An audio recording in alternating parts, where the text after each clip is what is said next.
Heyo, what's up, everybody? It is episode 126 of the Audible Farm podcast, and this episode is brought to you by Couchtown Coffee.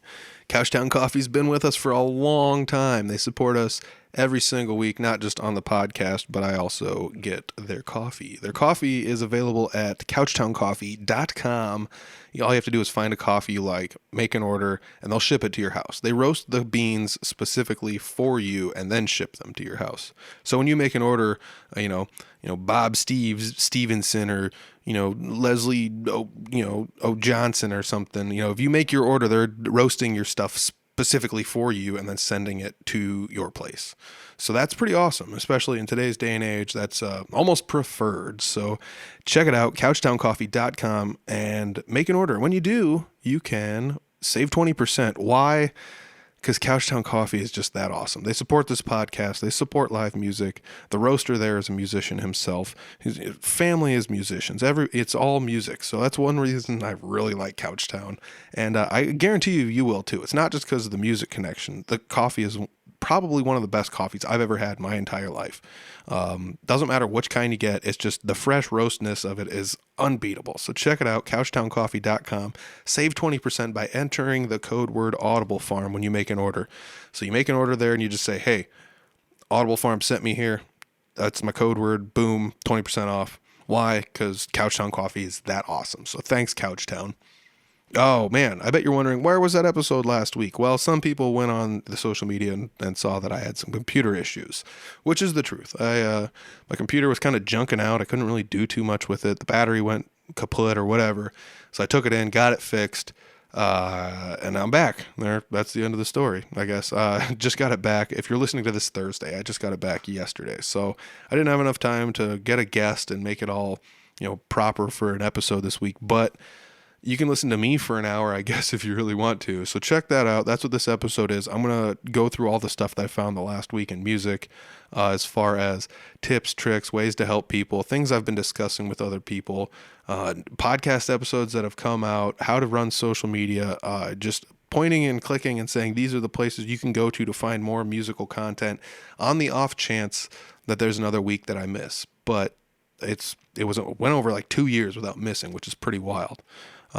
Anyways, I'm just going to end the intro because it's not like I'm going to talk about anything special in here because it's all going to be on the other side of the music. So we will check you guys out when the episode starts. Thank you. It's the Audible Farm Podcast with your host, Peter Stockdale.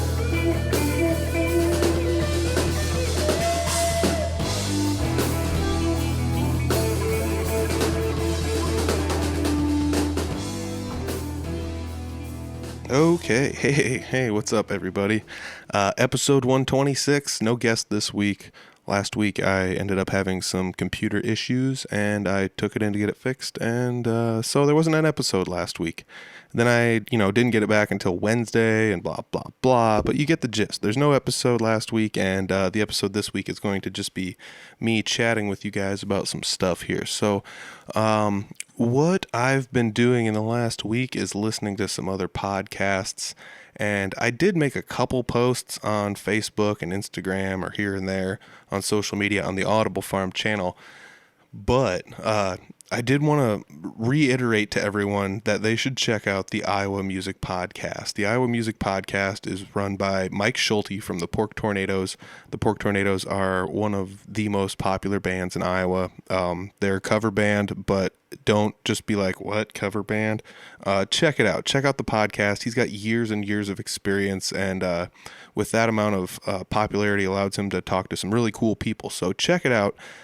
The episodes are always really good, but the one that just came out this last week is probably one of my favorites. Mike and I banter back and forth a little bit about social media here and there online. Even in our couple interviews we did together, we discussed it. So if you guys are looking for something to kind of help your social media performance, check out that episode. I mean, there's tons of stuff in there, tips, tricks, things he tried, things that worked, things that didn't work, what kind of posts he made that had the most exposure, what kind of posts he made that had the least amount of exposure, and all sorts of stuff. He did like 2 months worth of testing on this. So The proof is in the pudding. I mean, the stats are there. I can back up a lot of what he's saying because I've been kind of goofing around with the Three Finger Betty social media accounts, and like I said, I can back up a lot of what he's saying. Frequency has a big deal, to do with it. And we always thought to ourselves, it's quality over quantity always on social media, but no, it seems to be quantity over quality, but there still has to be good quality. So it's this weird thing where you can post, once a day, almost every single day, but sometimes you can post more than that and even, gain higher exposure. The fact of the matter that we were trying to get around to the point of talking about it on an episode of this podcast, as well as, like I said, his whole episode on the Iowa Music Podcast this last week is all about this. So if you don't believe what I'm talking about, he has numbers written down and facts and figures and percentages and exposure rates and all sorts of crazy cool things he's talking about as far as social media. So, but like I said, if you want to check out some of this stuff, I really think there's a value that has to be put on a band's social media platform. And I understand there's some people that might argue that. I mean, some of my favorite musicians, local musicians, have a very, very sparse at best social media, account. They don't run too much stuff. They only have maybe a Facebook at best. And, if that, they don't post too many things, or a lot of the things they post are so similar to the previous things they post that sometimes I scroll past them by accident. So posting the same pictures over and over and over again and things like that might not always be beneficial.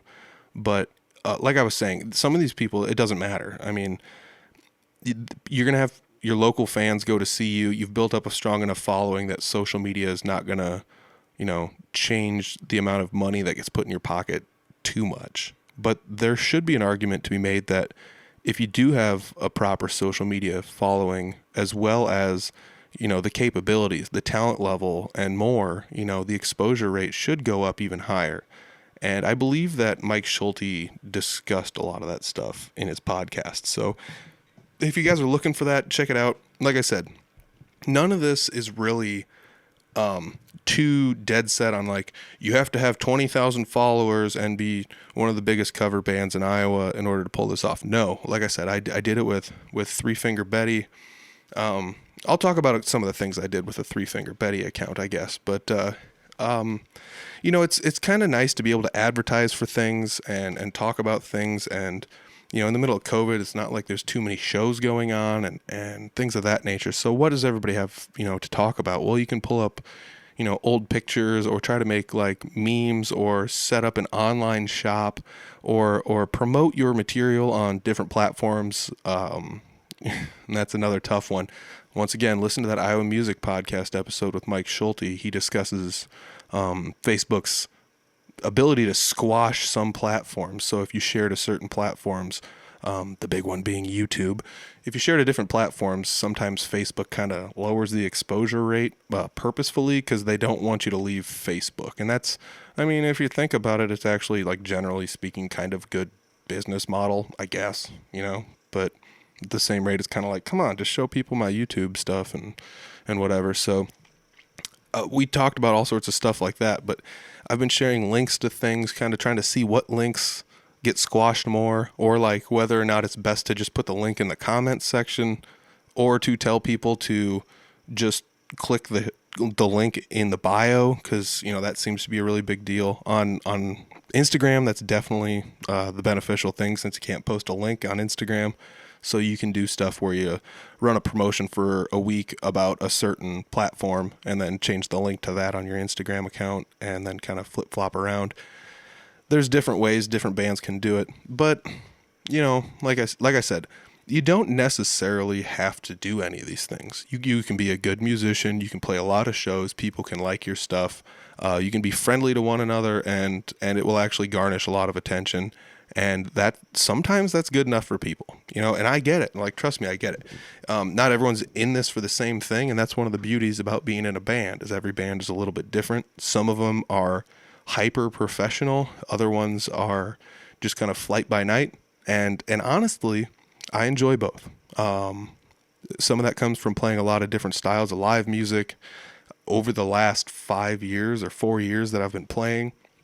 And, I played when I was younger. I grew up playing in a church, and I played punk music and metal music, and I played new country and blues and all sorts of things at jam nights too. But it's, like I said, some of these people that I meet and run into don't have very, high end social media accounts. But it, like I said multiple times over, it doesn't always matter. So if you don't really care about your social media, I mean, it's not going to hinder you probably. But if you do care about it, it has the ability to maybe add an extra dynamic that just your playing might not have. And I mean, I guess if I wanted to draw a parallel to some of these people, it'd be like, if you can be a good musician and sit there and it's awesome, but if you have a little bit of a show going on around you, if you have some lights or just something simple like that, it's enough to pump up the professionalism, up a level. And some people are against being flashy or having lights or anything like that, or they don't want to drag extra stuff to the show. And I get that to an extent, but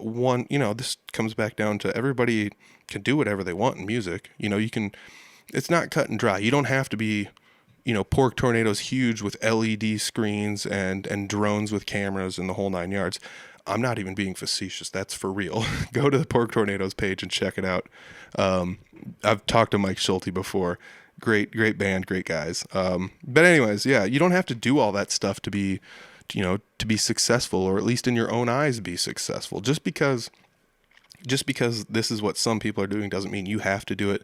But Mike pointed out in the podcast, if you think there are opportunities you're missing out on and other bands are, gaining, go to their social media and find out if it's something they're doing there that is yielding them these opportunities.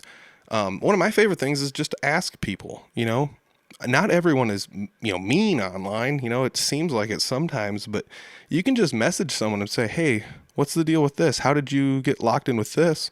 And you don't have to be like, I'm getting in on this too, and I'm going to, but you can just say, hey, I saw you did this. It's really cool. How'd you get in on there? You can see what other people are doing, or give them props for certain things, and then personally message the band and say, hey, I noticed you got in on this thing. I think I'm going to submit, my band to it too. What do you think about that? And just see what they say. I definitely feel there's a lack of giving the credit where the credit is due online when it comes to that kind of thing.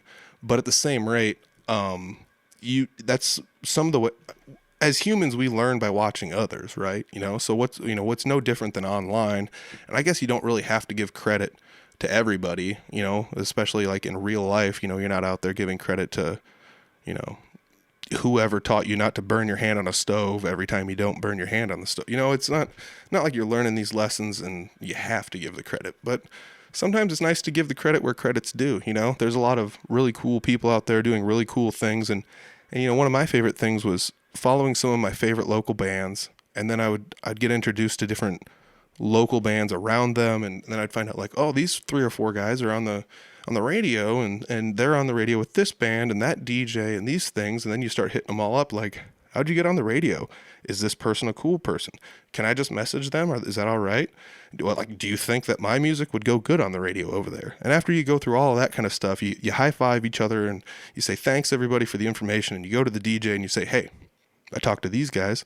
I've got this music. What do you think about it? And you let them think about it, and you don't just like push it onto them and stuff like that. But I've had a lot of people asking me, how do you get Three Finger Betty on the radio? And it comes down to asking, I guess. Ask your friends, ask your buddies, buddy up with other bands, ask those guys how they got on the radio. Are you on the radio? Do you care to be on the radio? What difference does it make? Get some of these opinions from people. There's people that don't care to be on the radio, and I get it. In today's day and age, the radio isn't what it used to be, but at the same time, there's still terrestrial radio that's free to everyone, and they can sit and listen to it, and it's playing in offices and bars and cars and other places. Maybe not to the extent it used to be, but it's still there and it's still being played. So I think there's value in being played on the radio, and I always try my best to give the proper shout outs to the radio stations that are helping us out on this journey. Like one of the things we did in Three Finger Betty, speaking of no rules in music, we released singles out to different stations. And at one point in time we had every song from our new EP being played on a different radio station in a different area. So depending on where you lived, you would hear one of the singles from the new Three Finger Betty EP before we even released it online or anywhere. Like, we didn't have it on Bandcamp, we didn't have it on Spotify, we didn't have physical copies yet. We were still waiting on those. So it was one of these weird things where it's like, well, let's promote it this way just because it might be kind of fun, to release the album promotionally. I'm using air quotes. Thanks for watching the Patreon, guys. I'm using the air quotes, and it's one of those things where we can release this thing like piece by piece to different stations, and it's not like we're giving it away for free, but we are giving it away for free. And if you're there and you're listening and you're lucky enough, you hear it. And it was kind of fun to have people message Three Finger Betty. It wasn't just like piles of people, but it was really fun to have people be like, dude, did you put out a new album? Because I heard some stuff over here. And I mean, there were some stations that were playing our stuff that we got messages from. It was really fun to send your stuff to a radio station. The DJs are just like, where are you guys been? It's like 2 hours west of you. Come check us out sometime, And, maybe it'll help you get into a different area, or just like have people in the state, recognize who you are and, kind of buddy up with you and things like that. So, I mean, this is a long tangent going on something that I started talking from the Iowa Music Podcast. So I'm going to double back real quick and just say, go check out the Iowa Music Podcast. If you like this, I guarantee you'll like that. The episodes are, usually half an hour to an hour, maybe. Some of them are a little longer, some of them are a little shorter, but it's really great to be able to sit down and listen to what some of these people have to say. And Mike, like I said, Mike is he's a consummate professional. He's been doing the music thing for quite a while. He knows what he's talking about. He knows a lot of really cool people. So hit him up and check out that Iowa Music Podcast. This is where I've been drawing a lot of my inspiration as far as how to do things online. It's not like I'm trying to copy what Mike's doing, because the bands I'm in and the bands he in are very, very different types of bands. But it's nice to have somebody say, here's all of the tools I used. Pick out the ones you want to use and use them too. And I just think like I'd be remiss not to use these tools. I'd be an idiot not to use these tools, So I'm picking the ones I want and using them. One of the things is setting up an online shop. I've been arguing with a lot of people about whether or not I think they should do that. And I don't want to say arguing, but I've been discussing it with a lot of people. And we set up a shop for Three Finger Betty. I mean, there was already one kind of there, but we didn't really promote it very much. But with the new release of this album, it was like, no shows, we got to sell it somewhere, so let's put it online. So we made a Bandcamp shop. If you go to threefingerbetty.bandcamp.com, just click on the merch tab. It's right there. That's all the Three Finger Betty merch. How hard is it to set up a Bandcamp page? It's not. I understand some people are like, what is Bandcamp? It doesn't make any sense. Well, Bandcamp is a place you can go and sell digital copies of your albums. You can even sell physical copies. You can sell merch. You can sell stickers, t-shirts, whatever you want, CDs, vinyls. You just have to set it up. That's all you have to do. And what do you have to do to set it up? Well, you get an email account, you log in, you make a page, you upload your music, and boom, it's that simple. I mean, it's really not terribly hard. And I've had a couple people say they tried to set one up and couldn't figure it out. I get it. Like, some people aren't as tech savvy as others. But I will say, you can set one. I set one up with a phone, so you can set one up. If you want to see one that I made almost entirely the whole entire Bandcamp page for somebody. I made Clint Riedel's Bandcamp page. So if you go to clintriedel.bandcamp.com, other than uploading the tunes to Bandcamp, I did everything with my phone. So it's kind of fun to be like, you can actually do this with a phone. You don't need a computer and fancy stuff. So if you guys want to see what it's like to make a Bandcamp page with just a phone, it's possible. Go to Clint Riedel's. I made that one for him. But you can see that he has no merch page, but the Three Finger Betty one does. And that's, just a preference thing. He didn't feel like he wanted to put his merch online, and I get that. But that's one of the things a lot of people have said is the deterrent, I guess, is they don't want to have to go back and forth to the post office and do all that stuff. And I also understand that. Trust me, Trust me, I do. I don't mind going to the post office. I will go to the post office, especially if somebody's buying something from me. Boom, I'll go to the post office and sell it. Thank you. I appreciate it very much. With the Three Finger Betty stuff, we actually kind of split some of the duties. So different people are sending out the stuff from different areas. So if you get like the stickers, you might get it from somebody else other than if you bought the vinyl or the shirts, but all the stuff will make it to you. You know, we all just sat down and decided, let's split this up a little bit so we can, split the responsibilities. And it's kind of a pain in the butt to figure out, like, how do I ship a shirt the cheapest and best way or whatever. But some post offices are nice, some of them aren't as nice, but most of the time somebody will give you a suggestion. I maybe don't walk in there and say, how's the cheapest way I can send this to this address? Sometimes they're not as nice about that, but if you bring it up to them in a nicer way, like say like you're worried about cost effectiveness and the security of the package, and but you also don't have like terribly too much money to spend, they'll understand and they'll help you out. But if you're just like, I want to ship this for cheap, make it cheap for me, and sometimes they're not as willing to help you. But don't dread the post office. Come on. Like, if that's the thing, I get it. Otherwise, some people are just too busy. I also understand that. There are third-party companies you can hit up and you can have them sell your stuff. Other people don't want to buy, bulk sets of shirts and then hope they sell and then wait. And I've gone through that with Audible Farm here and there a little bit, where I was worried, like, is anybody going to buy this stuff? And it's been sitting here, and people will buy it. People eventually do buy the stuff if they believe in your product. So just hold out and they'll buy it. And maybe if one piece of merch doesn't sell too well, go a different route and try a different piece of merch. I also know bands that have went super minimal, where they'll make like 4, 5, 6, 7 shirts a year, different designs and stuff, and they'll only make a handful, like a very small handful. So if you want one, buy one, other, they're gone, and that's just the end of the story.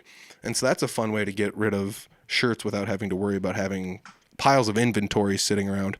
Hope that clicking's not being picked up. That's my new computer chair I got. Everything's been falling apart here. I lost my tripod for my camera, so I got a different one. But laptop breaks down, had to send that in, and computer chair breaks, got to get a new. Geez, what's going to be next? Cross your fingers, everybody. You never know what's going to happen around these parts. But we got an episode coming out this week, and like I said, we're talking about Bandcamp here. You don't have to have Bandcamp page. There's tons of different places you can sell things. You can set up a shop directly on Facebook now. It's that easy. Here's the other thing. You can set up a shop directly on Facebook and link it to your Bandcamp account. It takes a little bit of manual doing, but you can do it. And that's a possibility. I'm a little perplexed why people wouldn't want to sell stuff online. I do understand some musicians. I have talked to them and they say, I don't want to seem like a shill or like somebody who's out there just helping sell a bunch of stuff, and it's not like, I get it. Like some people, as I'm adjusting my Scott Kirkhart hat on the Patreon page, thanks again for watching. But, it's one of those things. I get that some people don't want to, go out there and just seem like somebody that's hawking a bunch of stuff, and be a big huckster or whatever, oh, I got shirts, buy my shirts and I'm so cool and dirk. But it's just personal preference. Once again, that comes down to music and the whole thing. Some of my favorite musicians have never made shirts. I understand some people are like, what? But like some of my favorite local musicians, like they couldn't care less about making a shirt. And I guess whatever, I'm going to go see them play live regardless. So it's totally their prerogative whether or not they want to buy a shirt and sell it, but if you guys do have merch and you're like, I didn't make a dime because I haven't been playing a show, make a Bandcamp account, put it up on there. You can put your music available for digital download right there. You can put your albums up there. It doesn't distribute it to like Spotify and Apple and all that other stuff, but you can put your music on there and people can buy it, like I said, digitally, physically. You can link physical copies to digital copies. You can give them a digital copy if they buy a physical copy. So if they buy the vinyl, you can just let them download the album for MP3s. That way they're not missing out and they can still put it on their phone and cruise around or whatever they want to do. Or, you can even link together bundles and do like multiple albums, for sale for a cheaper price. And you can stick merch on albums. You can do all sorts of cool stuff there.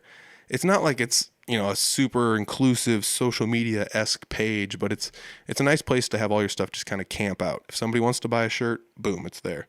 The downside is if somebody buys a shirt, you got to do the work and send it out. Now, once again, like I said, there are ways you can set up third-party companies to do this for you. Like, for example, you can go in the settings and say, put it in my PayPal account, but send it to this person to do the distribution, or the order. You can kind of dinker with some of that stuff if you want to. Most of us bands aren't going to go that route or care. But like I said, I've had some people ask about that. Yes, it's possible, but you have to do a little bit more work to set it up. But it is possible. You can, if you find a third party that wants to do it for you, hit them up, then maybe they'll do it for you. But it's one of those things. Online shop, I've been trying to convince a lot of people to set them up, and like I said, I kind of just did it for fun for Clint, just to see what I could do. I was talking with Clint Riedel one day, and he says, "Hey, check this out. Here's 3 of my first CDs I ever made." And I said, "How come these aren't online?" And he says, "Well, some of them have better or lesser mixing qualities, and some of them I prefer my newer stuff or whatever." But I said, "Well, I bet some people might think this is cool." And I agree with him that maybe we don't want to, I say we, it's not my, intellectual property at all, but maybe he doesn't want to put this on Spotify. I can understand that. Maybe it's not his absolute best work. For example, there's like one of his first live shows is on there.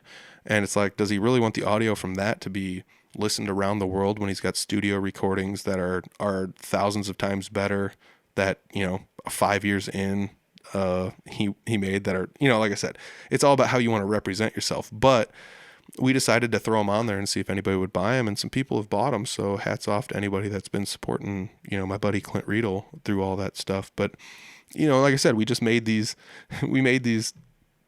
the whole page. I made it on my phone, and I just helped him out and do it. And I kind of just did it as I wonder if I can do this. And I did, and it worked. So, but like I said, he's just kind of threw some of his older stuff up there. We're hoping, maybe to get his Scale House sessions on there. So if anybody wants to download that, they can download it from him. But like I said, I kind of made Clint's for him, and I made a 3-Finger Betty for 3-Finger Betty. I debated making one for Audible Farm, honestly, and throwing it on there and putting all the podcasts on there. But I mean, you guys wouldn't, most people just stream it anyways from anywhere, YouTube or Apple Podcasts or Spotify or wherever you're listening to this. But I debated going to Bandcamp to set up doing that just to set up a merch thing there. And, I tossed it around a few times, and I ended up going with Big Cartel, bigcartel.com. That's where the 3-Finger Betty shop is hosted out of. You can check it out by just going to shop.audiblefarm.com. Just type that in. It's real easy. Or there's a link down below somewhere. But, I use Big Cartel. What's the difference? I don't know. Whatever. It's 6 of one, half dozen of another. One has more stats or less stats. One has more fees, less fees, whatever. So you don't have to go to the Bandcamp page. You don't have to, if you don't want to upload your music and do all that stuff, you can set up a Big Cartel, thing. Or like I said earlier, Facebook allows you to have a shop. I don't know what the criteria you have to meet, if you do have to meet any criteria, but it's possible. So you can check that out. You have to cruise around on Facebook on a desktop in order to do it. You can't do it from your phone, but it is possible. I guess not a desktop. You can do a laptop or whatever, but you can't do it from a phone, and I don't think you can do it from a tablet either. So check it out on a desktop style computer if you got the capabilities. But yeah, so set up a Bandcamp page if you guys are having, tough time with sales, if you're thinking about releasing something, if you have a pile of music that you have released that you're like, hey, maybe check some of this stuff out, or if you have some live recordings you think people might enjoy, or something to that extent, you can, throw it up on your Bandcamp page. A lot of people used to do Reverb Nation. I'm sure a lot of people still do Reverb Nation, but I've found that the traffic to Reverb Nation is a lot lower. I set up a couple polls a while back, and almost nobody voted for Reverb Nation as a great place to upload your music. A lot of people said either SoundCloud or Bandcamp, as far as a place that's not really a distributor of your music. So like it's not a place that will send it to Spotify and Pandora and Napster and all that other stuff, but it's a place where you can host some stuff and people will listen to it. I've found that SoundCloud is more for like rappers and dance music and things like that.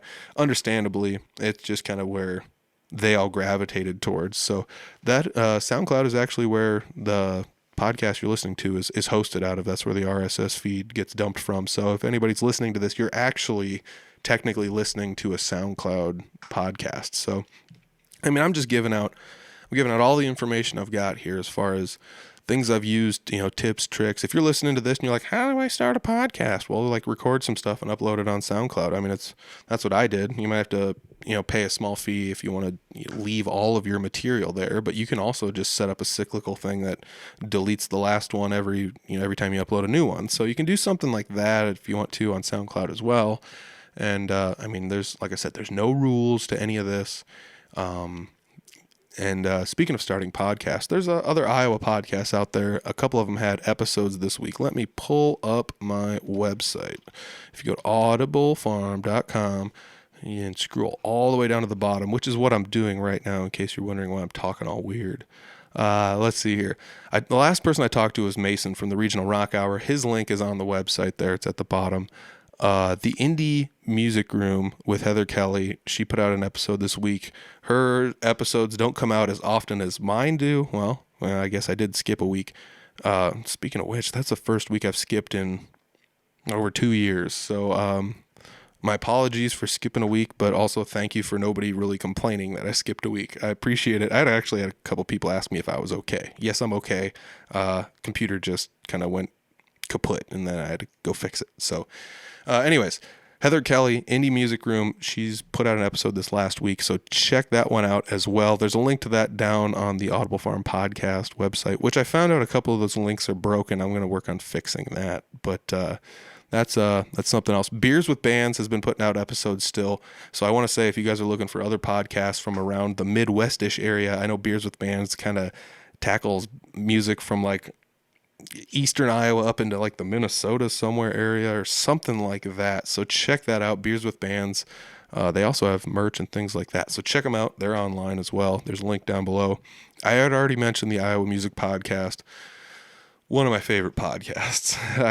I've said it before. I even mentioned it a couple times on other episodes, but it was a big part of what I was discussing today was what I heard on that podcast.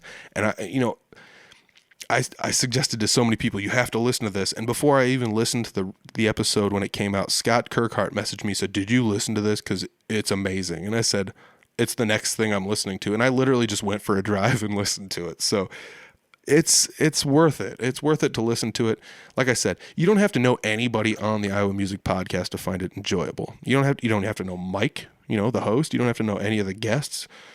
You almost don't even have to care about what he's talking about. It's entertaining. I mean, he's very cut and dry. I discussed it before, but he's very good at being, upfront and a little bit blunt, but he is non-offensive at all. And that's such a good characteristic to have, honestly. You can be honest with people in a way that doesn't offend them, and honestly, I found that kind of difficult in my life, to try to be as honest, but, don't insult people. But that's Mike to a T. He's perfect. He's great for this hosting a podcast thing, and you have to check out this latest episode. Another podcast I think everyone should check out would be the one that the Des Moines Music Coalition kind of helps put on, and that would be In the Bird Room with Jordan Mayland. He's putting out episodes still. Recently had an episode come out, if I'm not mistaken. So check that one out as well. That is in my queue on my podcast streaming platform or on my app that I use. So that'll be the next one I listen to. The McAllister Hours is still putting out episodes. I did an episode with them, with Coleman before. So check out the McAllister Hours. I think that's one of the links that's broken. And I think the Iowa Music Podcast link is also broken on my website. But if you go to Audible Farm Facebook, there's a link to it there. That was one of the very few things I posted this last week, which is kind of sacrilegious when I'm talking about how awesome Mike's podcast was this week. So check it out. There's a link if you go to Audible Farm on Facebook, it's just down there a little bit. It's a little hyper URL. Like I said, I'll try and fix all these tonight so that way when you guys can just go to the Audible Farm website and click on it there. But there's tons of great stuff happening in the music scene in Iowa, regardless of the fact there's nothing going on. I mean, there's shows. people are doing stuff. I mean, as a matter of fact, I went to a jam night just this last week and ran into a gentleman. And let's see here, Elijah. There we go, Elijah Smith. Pretty awesome. He sings, plays drums. He just kind of randomly came to a jam night. He knew somebody that knew somebody that knew somebody at jam night. I mean, yeah, that's right. He knew. So like third hand, he heard about this and just showed up and absolutely dominated. Like played drums, just had a blast hanging out with him. He's a fun guy. So check him out, Elijah Smith. I'm gonna try and do maybe a podcast with him sometime. He said he's kind of tinkered around here and there with Tank Anthony. So I know there's Tank Anthony fans in the Iowa area. So check him out. Elijah's a cool guy. He plays drums, plays a heck of a good drum. He said he hadn't played in like 5 years, hadn't really sat behind a kit and played for an extended period of time at all in like 5 years. And it still, kind of came back to him as the course of the night. He was just ripping it up. So it's really cool to have that happen. It's one of those things too, those jam nights. You never know who's going to show up. You never know who's not going to show up. Sometimes Ober's there. Sometimes he's not. Sometimes Scott Kirkhart's there. Sometimes he's not, so you end up like building these relationships with these people at these jam nights. And I mentioned it when I played a show with Jesse Wilson not too long ago. It's actually really fun for me to be able to be like, I'm playing these guys' music. They're letting me play leads on songs they wrote, which, to me is really cool, and it's a fun opportunity that I'm being afforded by a lot of my friends to go to jam nights, jam with them, randomly sometimes show up at shows and play along with people. Shout out, to Jesse Wilson. Big hats off to him. Guy's awesome. Hopefully he gets back into playing music soon. I think he's going to be on the shelf for a little bit, having a surgery, if I'm not mistaken. So check out his stuff online. And, he's been working on trying to set up his social media better and do the logo thing and get it all ready and maybe make some merch and stuff, because he's starting to get a little bit of headway with some of his shows. So it's really kind of neat to see people. He's one of those guys that I didn't know played music before, but then to watch him like start all over back at square one with an acoustic guitar and go with it. I've almost watched him from start till where he's at now, and it's really cool to watch someone progress like that and get better and more comfortable on stage and go from being able to play just an hour's worth of music to this last week we covered 4 hours, which boy, oh boy, that's a workout. I get it. Like not every band wants to play a 4-hour set. Some bands are just like half an hour is plenty. And I get that. I play in a punk band. If we play a half an hour, we will shred your faces off.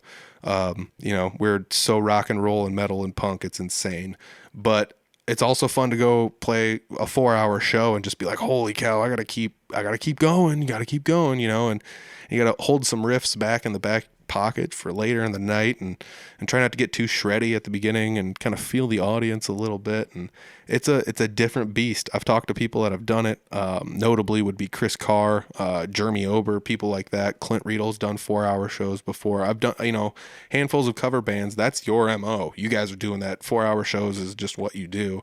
And it's fun to be able to be like, I did that. And it was not easy. It's not like it was rough and I bailed out halfway through, but I ended up with some pretty big blisters. Let's just say that. And I'm not one to be like, my fingers have got all these blisters on them, but they were jacked up when I was done. So, maybe I'm a little bit more used to playing 2 hours tops, but might have to work on the calluses next time I want to do a 4-hour show. But hats off to Jesse for, having me come along to shows. But like I said, it's really cool to, I like to discuss this stuff and see people, go from just being just beginning and not having anything. They just is a person with a guitar or a person with an instrument, and then watch them progress to the point where they get to a point where they're, can actually like book all their own shows. They, almost all their own shows they want, so they're playing almost every weekend. They're to the point where they think they're going to do merch, which is really cool. I think that's awesome. I think everyone should have merch, honestly,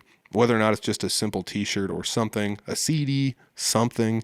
But once again, different strokes for different folks. But it's cool to see these people progress, and to have Jeremy Ober just had an album come out with Brutal Republic, and it's actually not a new album, I don't think. As far as I know, it's actually like an older album that they like went through and remastered and redid everything, and it is insane sounding. So if you guys are looking for that, check out the Brutal Republic page. I mean, there's plenty of cool music around my area, and these people are still playing shows. A lot of the people I mentioned, this is their job. So I get it. Some people are not playing shows because they choose not to, and I get that. But we've also discussed on this podcast a few times that, like, this is some people's jobs. So some of the people I mentioned, this is the only way they make money. So I am 100% behind them to go play shows if they want to. A lot of them say they're still playing to half empty rooms due to, limited capacity, even though a lot of that stuff's been lifted.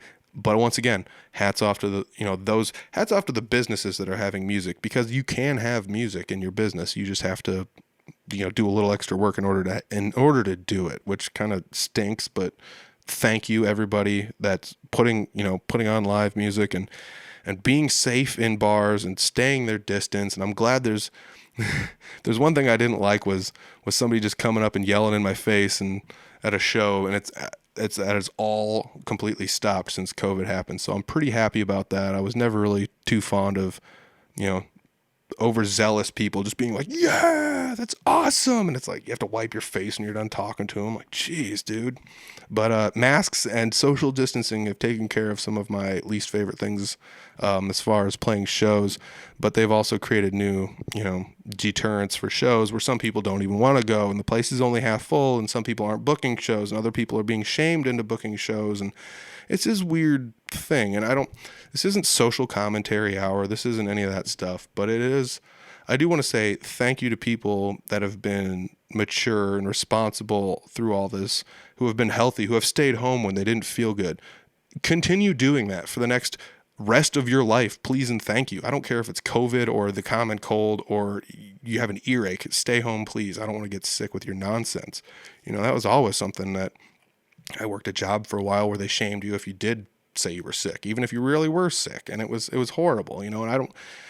What do you want me to come into work and be sick? It's the dumbest thing I've ever heard. Get everybody sick and then nobody can come to work. So we're coming right back down to it. If you don't want to go out, please don't go out. If you're going to go out, please be safe. If you don't believe in any of this stuff, don't yell in people's faces about it. If you believe wholeheartedly that we're all going to die if you step outside your house for more than 5 minutes, also don't yell at people's faces. I mean, I get that everybody has an opinion, but maybe that was the one thing about having no episode last week was I cruised a lot of social media, and it's still a lot of the same kind of, polarizing things. And I get it that you can have people on both sides, but let's meet in the middle somewhere. Let's all be happy. If you're going to have a show, social distance, do the guideline things, be safe, do it in a place you trust, do it with people you trust, and have a show. Mike Schulte once put it out there like this, something to the extent of, would you invite your parents to come play, come see you play live? Is it that safe of a show? And if it's not, maybe you shouldn't play it, And like I said, I've played places that were half empty, not because nobody wanted to go, but because that's just how far apart everybody had to sit. And was it worth it? Yeah, it was worth it. I wanted to go play a show, And nobody, like I said, nobody was moshing. Nobody took their shirts off and rolled all over other people. It wasn't, nothing crazy went on, It wasn't hardcore crazy people going nuts. It was just a regular show. People enjoyed the show. They went home. It was no different than the show at Bootleggers. People sat at the tables. They drank their drinks. They enjoyed the show. Some of them left early. Some of them came late and sat and enjoyed the later half of the show. Nobody was crowd surfing. Like I said, it wasn't anything nuts going on. Everybody was very responsible. And that's one of the things I've seen in a lot of the places I've been going to play shows is for a lot of part, people sit at their table and don't move. And that's what you're supposed to do. And thank you. I appreciate it. Put your mask on. I've seen people wearing masks at bars. I know some people are just like, why? But I get it. I appreciate you guys wearing masks. I appreciate everything that everyone's doing that they think is the right thing. But the one thing I got to say is don't be so preachy about this that you lose friends, that you lose the real people that matter in your life, even lose family members over this. I've seen people online that's just like, screw my aunt, I'm never talking to her again. I get it. Trust me, I get it. Like, we've all had family issues and everything, but let's try and be as mature as possible about this. If you don't want to play shows, don't play shows. But also don't be like, hey, I'm not making any money. Set up an online shop, do live streams, try something. You can't just say, my one thing I like to do is gone, so I'm just going to yell and complain to everyone. Like, try something else. With Three Finger Betty, we've tried literally everything. Like I said, we put our album out first on the radio, and then we released it online when we weren't even playing a show. We had booked a show to play, and then ended up kiboshing it because it was another COVID time, and we were like, we're not gonna play this show. We're just going to release it on this day and just call it good. And smart, not, I don't know. Should we have shelved it and waited a year, waited 2 years, waited for whenever people aren't, terrified of this? I don't know. So we just did what we did. And honestly, it's not like we're making money hand over fist, but we're making a little bit of money having this album out there. People are buying physical copies. People are buying digital copies. Some people are even buying shirts. Bandcamp Friday offers no fees. So some people are literally just waiting for Bandcamp Friday and then buying a shirt. I couldn't say thank you more. It's one of the greatest feelings ever. And it's so funny because like I'm in a band, Three Finger Betty, but I'm like a new-ish member. I'm not an original member. I don't say specifically, I don't write the music so much, but I'm in the band, but I kind of like a back seat. If everyone in the band was in a car, I'd sit in the back seat. That's how it would work. And I'm totally cool with sitting back there, but I don't think anybody understands how happy I still get when I see that somebody's buying the new album.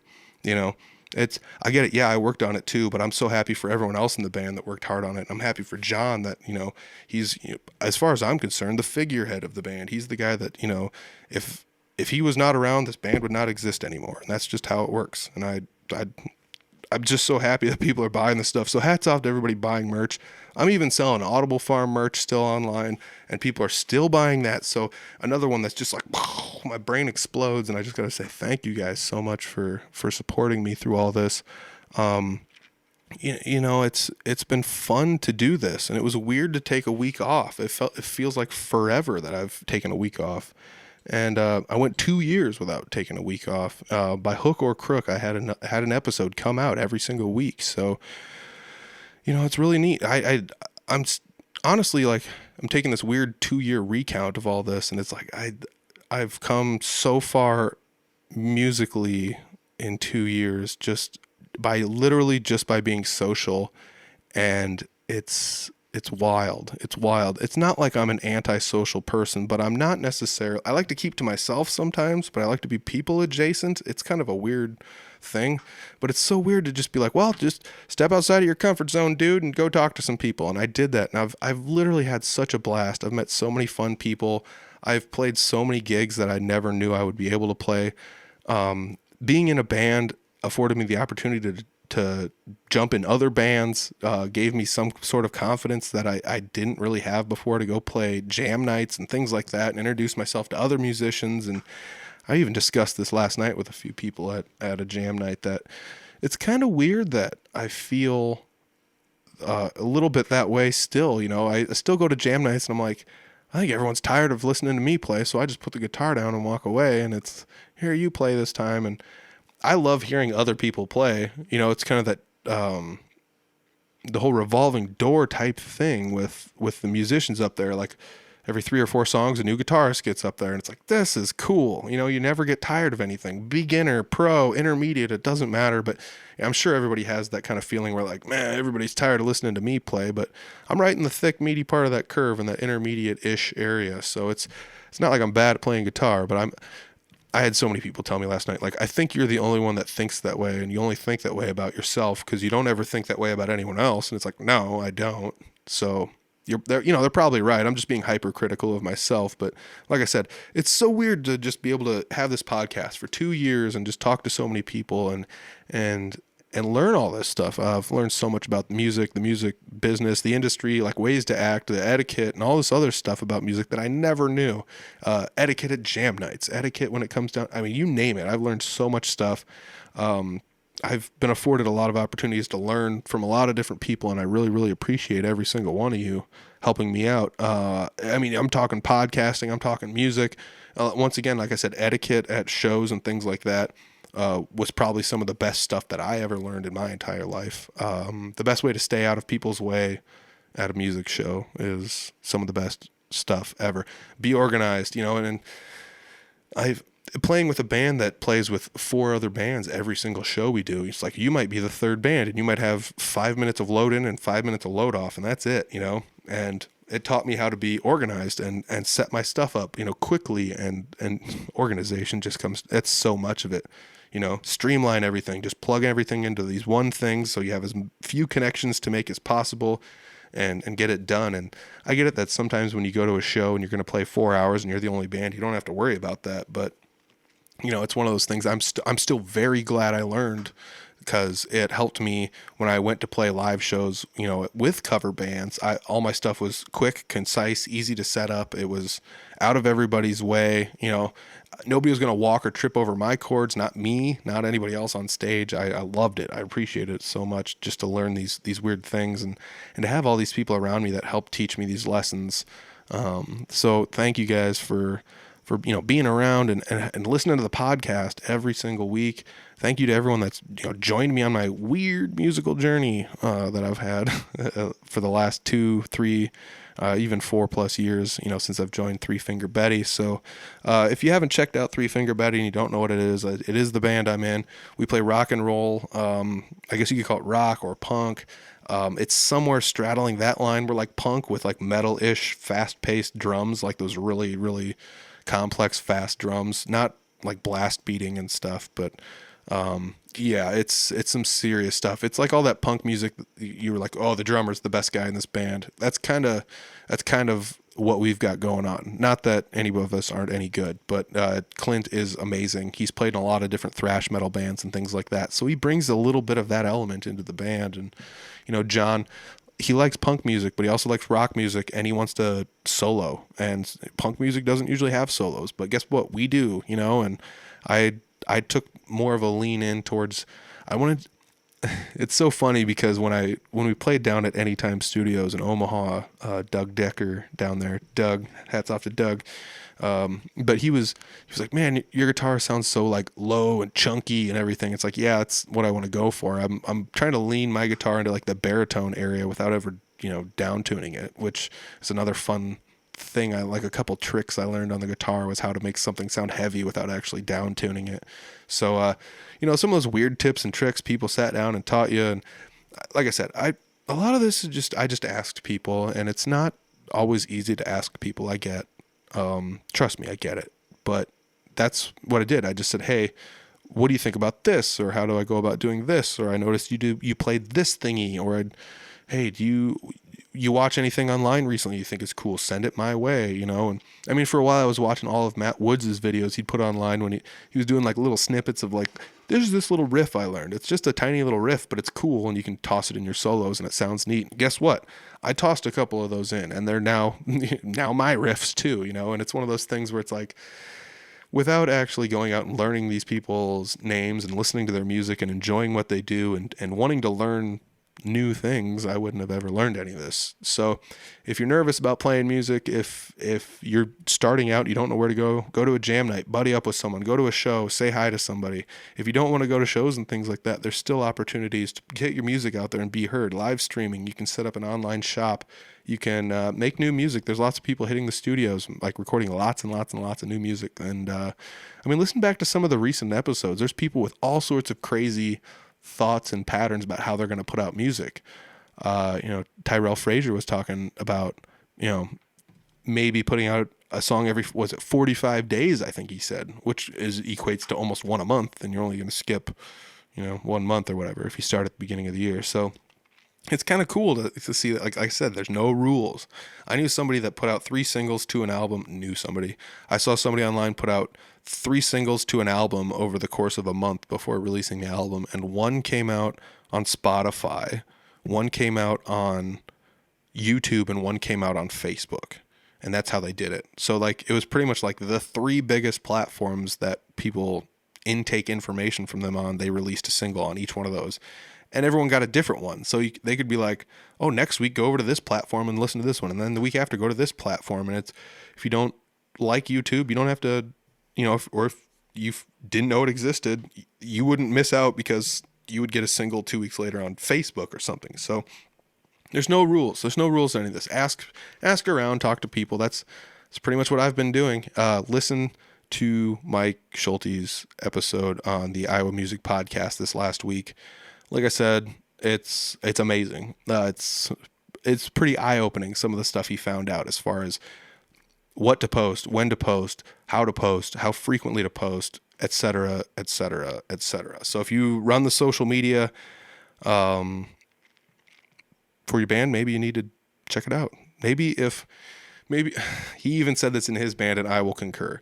If you're in a band and somebody runs your social media and you don't think they're doing it due justice, talk to them about it. You don't got to be mean, but just talk to them about it. Say, hey, I think I listened to this podcast and I thought they had some interesting information. So maybe we need to post some stuff. And, if your guy just wants to post once a month and just call it good, it might not cut it anymore. I'm just saying. So check it out. That episode was very eye-opening, and that was literally what I wanted to talk about this week. That's almost all I wanted to talk about this week. That and the other episodes that came out recently. So if you're like, oh no, Peter missed another episode. This week there was no podcast. Well, guess what? There's like 5 or 6 other ones that are still talking about music in Iowa in a very important way, putting out episodes almost every single week. And if they're not, they're putting them out on odd enough schedules that almost every single week you will have a new episode from somebody, even if it's not Audible Farm. So check them out. Go to the Audible Farm website, scroll to the bottom, find different podcasts around the area, people talking. If you think you want to start a podcast and you don't know how, hit me up. I'll help you start one. It's not like I'm a gatekeeper and this is the secrets and stuff. No, you can do this too. So hit me up if you need any pointers on anything. I will, if I don't know the answer, I'll point you in the right direction and give you a little push. That's the best I can tell you. And if I do know the answer, I will help you. I'm not going to spoon feed anyone though. So if you want me to do all the work for you, I'm not going to do it. But, if you're looking for some sort of tips and tricks, listen to Mike's episode.